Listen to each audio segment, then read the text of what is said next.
या देवी सर्वभूतेषु विद्यारूपेण संस्थिता नमस्तस्यै नमस्तस्यै नमस्तस्यै नमो नमः। विद्या की देवी माँ सरस्वती को सत सत प्रणाम है। माँ सरस्वती आपके हृदय में विराजे, विद्या का मिले आपको वरदान। दिन दूनी रात चौगुनी हो तरक्की आपको। बसंत पंचमी की आप सभी भक्तजनों को ढेर सारी शुभकामनाएं। माँ सरस्वती आप सभी भक्तजनों पर सदैव अपनी कृपा दृष्टि बनाए रखे। बसंत पंचमी माघ महीने के शुक्ल पक्ष के 5वें दिन यानी कि पंचमी तिथि को मनाई जाती है। इस दिन माता सरस्वती की उपासना का विधान बताया गया है। बसंत पंचमी को बहुत सी जगह पर श्री पंचमी, बसंत पंचमी और सरस्वती पूजा के नाम से भी जाना जाता है। हिंदू धर्म में माघ महीने को त्योहार का महीना कहा जाता है, क्योंकि इस महीने में सकट चौथ, सटतिला एकादशी, मौनी अमावस्या और गुप्त नवरात्रि जैसे बड़े पर्व मनाए जाते हैं। इस दौरान में बसंत पंचमी का पर्व भी इसी महीने में पड़ता है, जो कि संगीत की देवी माता सरस्वती की पूजा को समर्पित है। इस दिन उनकी उपासना करने से साधक की खुशियों में वृद्धि होती है। हर साल माघ महीने के शुक्ल पक्ष की पंचमी तिथि को बसंत पंचमी मनाई जाती है। इस दिन माता सरस्वती का जन्म हुआ था। इसी उपलक्ष्य में घर, मंदिर और शिक्षा से जुड़ी सभी संस्थानों में माता सरस्वती का पूजा का भव्य आयोजन किया जाता है। यह दिन विद्यार्थियों के लिए और भी खास माना गया है। सरस्वती माता को विद्या, बुद्धि और संगीत और रचनात्मक की देवी कही गई है। देवी की उपासना से विद्यार्थियों को कला, कौशल में निखार और ज्ञान में वृद्धि होती है। वहीं इस साल बसंत पंचमी कब है, यह असमंजस बना हुआ है। ऐसे में आइए जानते हैं इस साल 2025 में बसंत पंचमी कब मनाया जाएगा और पूजा करने का शुभ मुहूर्त क्या है, और जानेंगे बसंत पंचमी में माता सरस्वती की पौराणिक कथा। माता सरस्वती का जन्म कैसे हुआ था। इस साल 2025 में बसंत पंचमी सरस्वती पूजा 2 फरवरी दिन रविवार को मनाया जाएगा।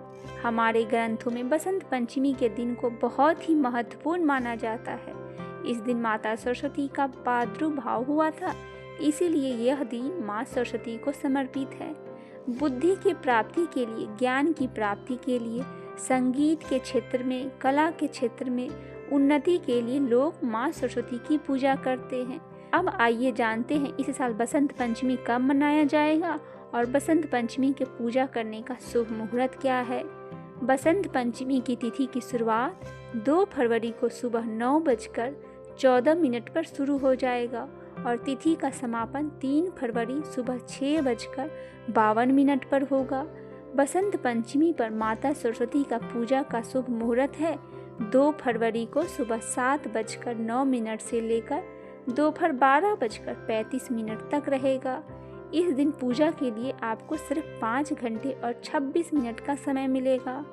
अब आइए जान लेते हैं सरस्वती पूजा घर में बहुत ही सरल विधि से हम कैसे करें। इस दिन पीले या बसंती और सफ़ेद वस्त्र धारण करें।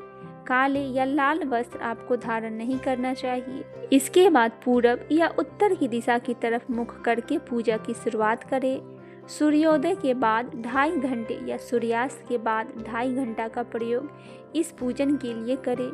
फिर माँ सरस्वती को श्वेत चंदन और पीले सफ़ेद फूल दाएं हाथ से अर्पित करें। प्रसाद में मिश्री, दही और लावा अर्पित करें। केसर मिश्रित खीर अर्पित करना सर्वोत्तम होगा। उसके बाद माता सरस्वती के मूल मंत्र ओम ऐं सरस्वते नमः का जाप करें। प्रसाद ग्रहण करें। अब आइए जान लेते हैं बसंत पंचमी या सरस्वती पूजा के दिन हमें क्या क्या करना चाहिए। बसंत पंचमी को अबुझ मुहूर्त में से एक माना गया है। ऐसे में आप इस दिन कोई भी शुभ काम बिना मुहूर्त देखे कर सकते हैं।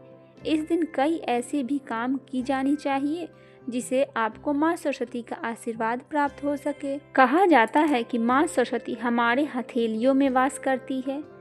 ऐसे में बसंत पंचमी के दिन सुबह उठते ही अपने हथेलियों को अवश्य देखें। ऐसा करने से आपको माँ सरस्वती का आशीर्वाद अवश्य ही प्राप्त होगा। बसंत पंचमी के दिन यदि आप शिक्षा से संबंधित चीज़ों का दान करते हैं तो भी आपको शुभ फल की प्राप्ति होती है। अब आइए सुनते हैं माता सरस्वती की पौराणिक कथाओं के अनुसार कैसे हुई माँ सरस्वती की उत्पत्ति। सृष्टि की रचना ब्रह्मा जी ने की है। इन्हें 21 ब्रह्मांडों का स्वामी भी कहा जाता है। सनातन शास्त्रों में 3 गुणों का वर्णन किया गया है। गीता उपदेश के दौरान भगवान कृष्ण ने भी अपने परम शिष्य अर्जुन को 3 गुणों के बारे में विस्तार से बताया है। ये 3 गुण सत्य, रज और तम हैं। ब्रह्मा जी रजोगुण से संपन्न थे। ब्रह्मा जी के पुत्रों को मानस पुत्र कहा जाता है। ब्रह्मा जी को ही सृष्टि निर्माण की जिम्मेदारी दी गई थी। जब उन्होंने सृष्टि की रचना की तो चारों तरफ न केवल अंधेरा था बल्कि सन्नाटा था, मानो प्राकृतिक शोक मना रही थी। यह देख तीनों देव प्रसन्न नहीं हुए। उस समय आदि शक्ति विद्या की देवी माँ शारदा प्रकट हुई थी। माँ शारदे को तीनों लोकों में संगीत का शंखनाद हुआ। इससे प्रकृति में नव रंग भर गया। प्राकृतिक संगीतमयी हो गई। इसके 2 दिन सृष्टि में तम यानी अंधकार को दूर करने के लिए सूर्य देव का प्रकाश हुआ। आसान शब्दों में कहे तो बसंत ऋतु में सृष्टि की रचना की गई। इसी ऋतु में विद्या की देवी और सूर्य देव की उत्पत्ति हुई थी। अतः सनातन धर्म में बसंत ऋतु का महत्व कई अधिक माना जाता है।